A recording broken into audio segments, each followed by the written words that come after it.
à tous, c'est Clélia et vous venez d'atterrir sur la chaîne AR Performance. J'espère que vous allez bien.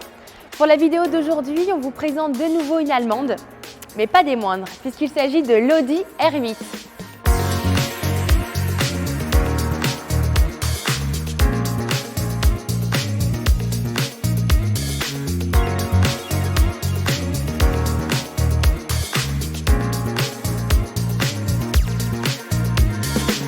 Il s'agit ici de l'Audi R8 phase 1, commercialisée à partir de 2007. Cette voiture est loin d'être la plus récente et la plus performante du marché, et pourtant, elle est légendaire. Et pourquoi? Eh bien tout simplement parce que lorsque cette voiture a été présentée au Mondial de l'Automobile à Paris en 2006, elle était avant-gardiste. Elle a une ligne, un moteur et des performances incroyables qui pour l'époque étaient vraiment nouveaux. D'ailleurs, on le voit toujours aujourd'hui, 15 ans après, elle n'a pas pris une ride. La R8 est le premier coupé GT 2 places de la marque et à sa sortie, elle est venue directement rivaliser avec Porsche, Ferrari ou encore Aston Martin. Pas étonnant puisque comme Porsche, elle a été inspirée du modèle de compétition qui porte d'ailleurs le même nom et qui a été victorieuse aux 24 heures du Mans à de nombreuses reprises. Audi annonce clairement la couleur, ils avaient développé une voiture performante. La R8 est équipée du moteur V8 FSI de 4 litres 2 issu directement de la RS4 pour développer la même puissance, 420 chevaux. Ici, le moteur est monté en position centrale arrière, une grande première pour la marque allemande.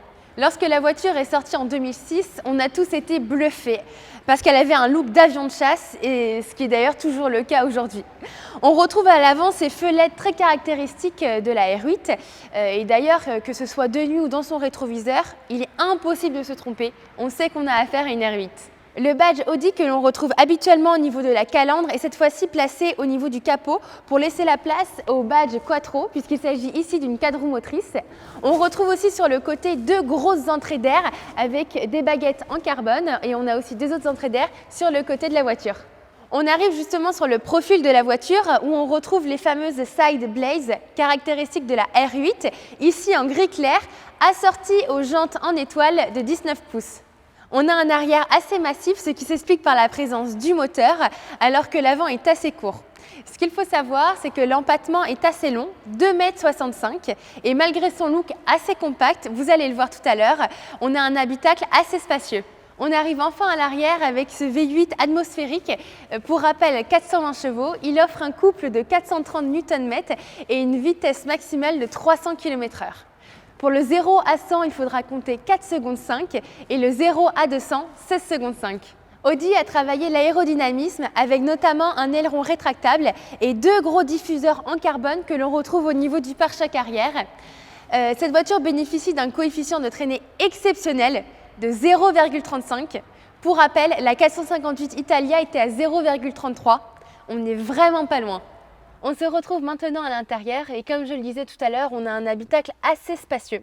Mais la première chose qui nous saute aux yeux, c'est cette boîte manuelle. Et oui, à sa sortie, Audi la proposait équipée soit de la boîte séquentielle Airtronic ou soit d'une boîte manuelle à 6 rapports et c'est cette version que nous avons aujourd'hui. On a un volant caractéristique des versions sport d'Audi en cuir et en aluminium et on retrouve le mets-plat. Derrière, des compteurs à aiguilles. Et oui, il faudra attendre encore quelques années pour le Virtual Cockpit. Concernant la colonne centrale, elle est assez épurée, mais on retrouve tout de même l'écran multimédia. Côté sellerie, on a du cuir noir qui recouvre des sièges semi-baquets. Ils sont réglables électriquement et ils sont chauffants, le top niveau confort. Mais la R8 est surtout réputée pour sa polyvalence, son comportement, mais surtout sa performance. Alors, allons voir ça? Salut Pierre, tu vas bien? Salut, ça va et toi? Écoute, parfait. Bon, qu'en penses-tu de l'essai d'aujourd'hui, de cette fameuse Audi R8? Écoute, cette R8 m'a fait saliver pendant longtemps. Alors au moment où elle est sortie, j'étais pas très vieux, mais je la connais bien. Elle a été rendue célèbre aussi avec le jeu Need for Speed. Oui, tu m'en parlais tout à l'heure, c'est vrai. Ça. Donc effectivement, moi, je pense que beaucoup vont reconnaître. C'est ça. En tout cas, ceux de ma génération, oui. effectivement, elle a été très mise en avant et effectivement, c'est une voiture qui était très appréciée à sa sortie, une vraie supercar, un vrai look de supercar. Aujourd'hui, on pourrait dire qu'elle est un peu en retrait effectivement de la supercar. Aujourd'hui, on monte en puissance, on fait x2 par rapport à celle-là, 420 chevaux. À l'époque, c'était déjà beaucoup. Maintenant, je trouve qu'on s'habitue peut-être aussi trop à la puissance. C'est vrai, c'est vrai. Maintenant, on sort des trucs 600 chevaux, 700 chevaux, mais 420 chevaux en moteur atmosphérique. Déjà, c'est pas mal. Hein. C'est bien. Et puis à cette époque-là, c'était quoi? Ses rivales, c'était la 911, donc en version 997. Voilà, on était encore au-dessus en termes de puissance sur la version de base, sans parler des versions GT3, GT3 RS. Mais non, elle était vraiment, elle est venue dans le marché et elle n'était pas en dessous de ses concurrentes. Elle a réussi à se positionner là où il faut. Et Audi a fait un très bon boulot. Et ouais, ils ont réussi à se démarquer, à changer aussi un peu, à sortir de leur zone de confort. On a le moteur de la RS4, on est loin d'une RS4, comme on est pu bien l'autre loin, fois. c'est ça, exactement. Voilà, c'est une voiture qui est assez mythique. Et si on allait voir ce qu'elle donnait sur la route? Carrément. Alors, boîte mécanique, comme il s'en fait plus beaucoup. Les puristes seront ravis. Ah ouais, plus que ravis. Et au-delà des adeptes de la boîte mécanique, sur la R8, donc sur cette version-là, c'était la boîte Airtronic qui était proposée en boîte séquentielle. Exactement. Et a priori, elle était un peu en retrait par rapport à ses concurrentes, notamment la boîte F1 qu'on retrouve dans la 458 Italia et qu'on retrouvait au moment de la sortie de la R8 dans la F430. Et elle a été un peu critiquée, cette boîte Airtronic, qui était en plus à simple embrayage, donc avec des temps de passage de rapport un peu plus longs. Oui. Ce qui fait que la boîte manuelle était d'autant plus appréciée. D'accord. C'est vrai qu'aujourd'hui c'est un modèle assez rare en boîte mécanique. C'est pas si commun que ça, et ce qui rend cette voiture encore un peu plus unique. C'est ça. C'est vrai que c'est plus rare et c'est très prisé.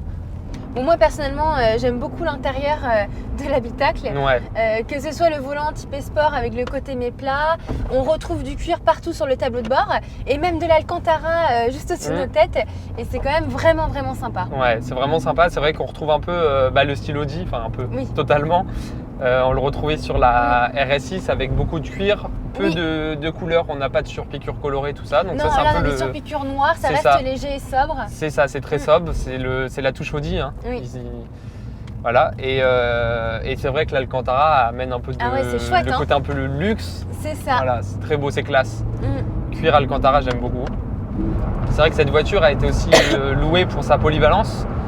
Là, pour l'instant, on est sur des petites routes. Je trouve que ça reste assez confortable. Hein. Oui, c'est vrai. Hein. Tu le soulignais tout à l'heure, hein, on a une position de conduite et des sièges très confortables. Les sièges sont super confortables, vraiment. Ouais. Ils sont très confortables, assez rembourrés. On n'est pas sur du siège assez archaïque, typé vraiment course. C'est ça. On est bien maintenu, mais on a le côté assez molletonné qui Exactement, est... Voilà, non, vraiment. Et en plus, ils sont chauffants, ça c'est vraiment le kiff. Merci, j'adore.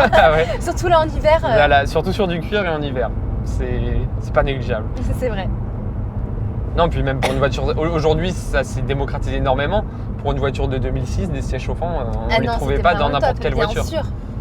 Et réglable électriquement aussi. Audi, ils ont mis l'accent un peu sur tout, sur le côté un peu moderne aussi de cette voiture. Beaucoup, hein. Ce qui fait qu'aujourd'hui, en fait, elle trouve encore bien sa place dans le marché. Elle est tout à fait d'actualité. Et pourtant, elle a quasiment une dizaine d'années et malgré tout... C'est ça, elle a plus de 10 ans même.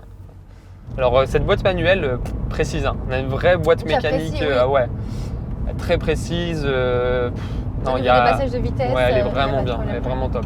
Bon, maintenant on va voir un peu ce qu'elle a dans le ventre, ou dans le dos en tout cas.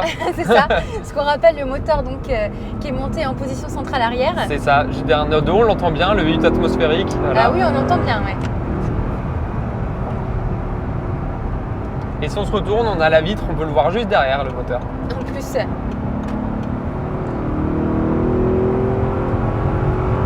Le bruit est sympa. Hein. Ouais, le bruit est vraiment sympa. Il n'y a pas à dire, hein, des moteurs atmosphériques. Alors, je dis pas, je fais pas partie de ces puristes, je veux absolument pas de turbo. Ça dépend. Mais voilà, le bruit du moteur atmosphérique, le V8. C'est super sympa, bien sûr. Voilà, c'est toujours sympa. On va pas se le mentir, c'est clair. Et puis ça amène beaucoup de linéarité dans le moteur. On a de la disponibilité sur presque tout le compteur. Ça prend des tours. C'est assez impressionnant. Malgré qu'elle soit pas si coupleuse que ça. Hein. Non, pas du tout, hein, c'est vrai. Ouais. Ça va, c'est raisonnable. 420 chevaux et 430 c'est ça, 430 Nm, ouais. C'est ça, ouais. Alors, voilà, pareil, pas très coupleux, tout est relatif. On devient exigeant voilà, maintenant. On devient exigeant. C'est vrai que moi, je reprends en référence la M2 qui est très coupleuse pour ce que c'est, pour une voiture assez légère. Mais non, ça reste quand même plus que raisonnable, ça reste plus Oui, que correct. C'est vrai, c'est vrai. D'ailleurs, on se demande quand est-ce qu'on va passer la 6e. Hein. Ah oui, parce qu'il y a une 6e, bien Il y a une sûr, 6e. 6 rapports, oui. Bon, après, il y avait aussi une volonté d'Audi de réduire un peu la consommation d'essence et c'était aussi assez révolutionnaire pour une voiture comme celle-là à l'époque. Ils annonçaient une consommation en dessous des 15 litres en mixte. Alors ouais, c'est beaucoup 15 litres, reste quand même, mais pour ce que c'est, bien et sûr. Remettons-la dans le contexte de son époque, Évidemment. c'était très correct. Alors après, effectivement, quand on appuie un peu plus, ils annoncent des chiffres un peu plus exorbitants, dans les 25-30 litres. Bien sûr.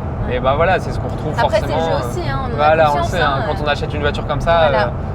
Et au final, le pare-brise n'est pas trop incliné, ce qui fait qu'on a quand même une bonne visibilité. On le voit, on le sent, on est bas, mais on n'est pas là à chercher, on n'est pas perdu, on n'a pas des trop gros montants, on a une bonne visibilité. On a une bonne visibilité autour de nous, hein, c'est vrai, oui. Ce qui est aussi un peu un défaut sur certaines supercars où on est très bas et au final on voit pas grand chose. Non, là c'est pas gênant du tout. C'est pas gênant. Non. Très bonne tenue de route. Hein. Oui, en rond-point, nickel. Hein. On n'est pas sur une M2. Hein. Ah non, c'est plus rassurant. Hein. Alors c'est vrai que celle-ci est équipée du système Quattro, 4 roues motrices. Oui. Mais elle a aussi la particularité d'envoyer plus de puissance à l'arrière, jusqu'à 90%. Ah oui. Voilà, ce qui renforce un peu aussi ce caractère de supercar propulsion. D'accord. Donc c'est pas une vraie Quattro à 100%. Mais voilà, donc ça c'est un peu plus joueur aussi du train arrière. Après, bah voilà, on a un peu de poids à l'arrière aussi. Donc, mine de rien, le moteur, ça alourdit bien sûr. Alors ça rajoute un peu de poids à l'arrière, mais malgré tout, c'est une voiture qui est très équilibrée. Oui. On a un ratio de 56-44% du poids. On a un équilibre presque parfait. C'est ça. Et ça, c'était aussi intéressant au moment où c'est sorti parce que en face, on avait, je le rappelle, une Porsche 911 avec un moteur en porte-à-faux arrière. Et là, pour le coup, on a du poids bien sûr, à l'arrière. Alors, on a un sacré sac à dos à tirer. Alors, on a une direction ferme. Hein. Assez ferme, ouais, très ferme. Même en conduite tranquille, on le sent, le volant est assez dur. Mais après, c'est ce qu'on demande à ces voitures-là. Hein. Voilà. Elles remplissent bien le travail. C'est ça.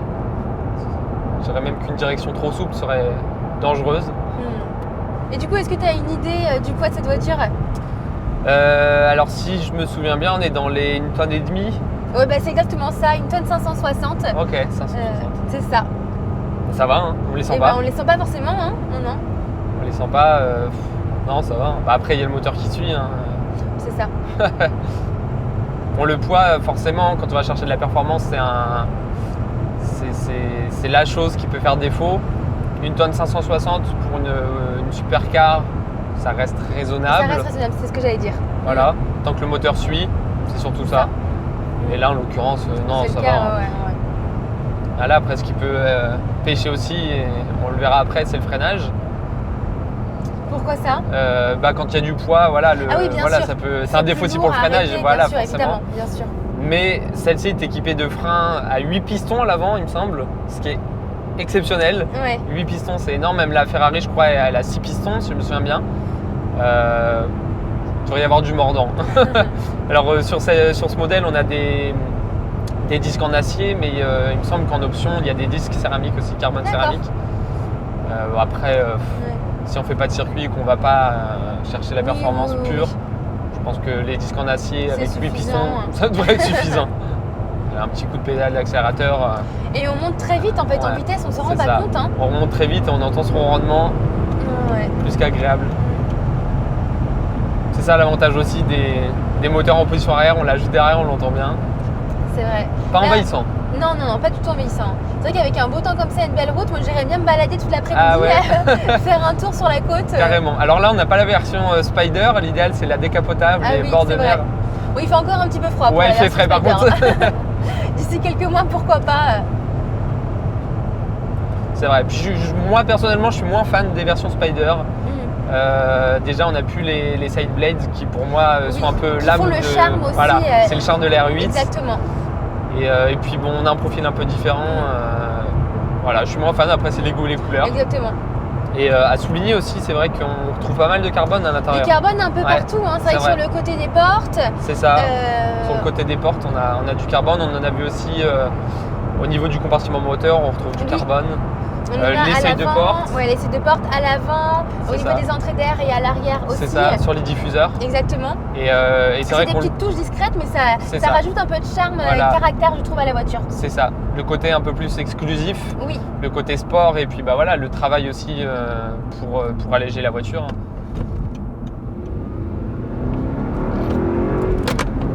Ah, le bruit est super sympa. Hein. Vraiment sympa. Ouais.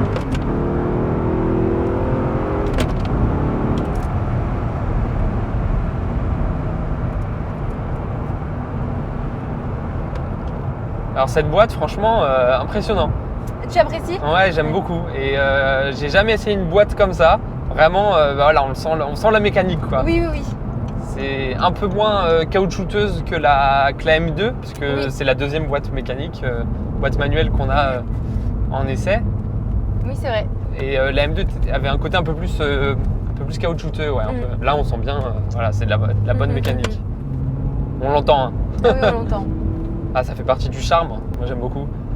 Oui, je pense que tu n'es pas le seul à apprécier cette caractéristique de la R8. Là, on est sur des petites routes de campagne pour le coup. De campagne, voilà, un peu moins parfaite que la voie rapide tout à l'heure, mais je trouve que ça reste. Ça reste carrément acceptable. Hein, ouais, très confortable. Hein. On n'est pas sur une voiture trop ferme, quoi. C'est vraiment. Et c'est vrai que c'est étonnant parce que bon, on a eu la RS6 qui est quand même très puissante, mais qui reste une voiture familiale, une bonne routière. Ah, une très bonne qui routière. Est très polyvalente. Exactement. Mais on ne s'attend pas à autant de polyvalence dans une voiture comme la R8 qui est plus typée supercar. C'est vrai. Et au final, on est agréablement surpris. On est agréablement surpris. Alors c'est vrai que la R8 est aussi équipée des suspensions dynamiques. Hein. On a un travail au niveau des suspensions, encore tout le savoir-faire d'Audi. Et bah voilà, c'est encore un plus. C'est une voiture très aboutie. Hein. Comment les gens regardent. Ah ouais, c'est drôle, hein. Les gens se retournent. Ah ouais. C'est une voiture qui fait de l'effet. Hein. Non, c'est sûr. Là, même si elle est noire, elle reste sobre, vous passez pas du tout inaperçu. Hein. Ah non. Avec ce genre de véhicule. Elle est très belle dans cette configuration noire en plus.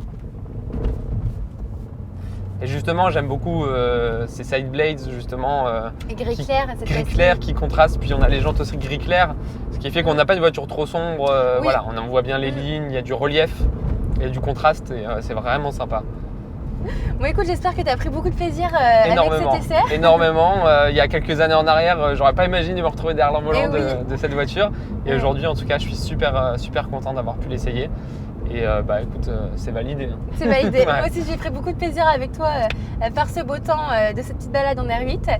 Et je te dis à la prochaine parce que je pense qu'on a une belle surprise pour le prochain tournage. Ah ouais, je pense que c'est une voiture qui va être aussi très appréciée. Oui, je pense que vous devriez vous abonner pour recevoir la petite notification parce que la prochaine vidéo devrait aussi énormément vous plaire. Mais je n'en dis pas plus. Bon bah à la semaine prochaine. À la semaine prochaine. Salut. Pierre. Et voilà, c'est déjà la fin de cet essai. Si je devais résumer cette voiture en un mot, je dirais efficacité. Il s'agit d'un vrai bijou comme on n'en fait plus. Une vraie supercar de par ses caractéristiques. Un V8 atmosphérique, une boîte manuelle, un aérodynamisme incroyable et une stabilité parfaite. Mais malgré tout, il s'agit d'une voiture très polyvalente. Comme le disait l'ancien président d'Audi, c'est une très bonne voiture pour aller chercher son pain. Passons maintenant à ce qui vous intéresse. Il s'agit ici d'un modèle de 2009 qui affiche 90 000 km et on vous le propose aujourd'hui à la vente au tarif de 49 000 €. Cette voiture est aussi disponible à la location. Si vous avez des questions, n'hésitez pas à les laisser en commentaire et de mettre un petit pouce bleu si cette vidéo vous a plu. Et je vous dis à la prochaine. Bisous!